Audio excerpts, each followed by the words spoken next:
১/১১-র বন্দোবস্ত বলতে কিন্তু এটাই বোঝায় যে সেনা সমর্থিত এবং বিদেশি শক্তির প্রভাবে দেশে একটা জনগণ বিরোধী গণতন্ত্র বিরোধী একটা সরকার।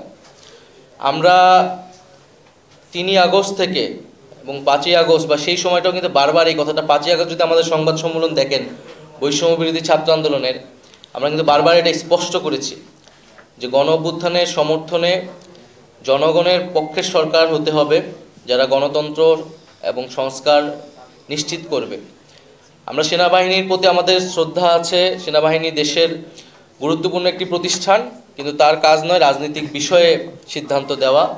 তার কাজ দেশের প্রতিরক্ষা, দেশের নিরাপত্তা নিশ্চিত করা, এবং ক্রাইসিস মোমেন্টে তারা এখন রাস্তায় আছে, আইন শৃঙ্খলার বিষয়টিও দেখতেছে।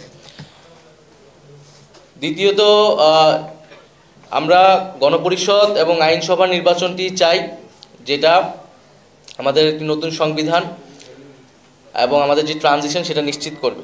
স্থানীয় সরকার নির্বাচন, যেহেতু এখন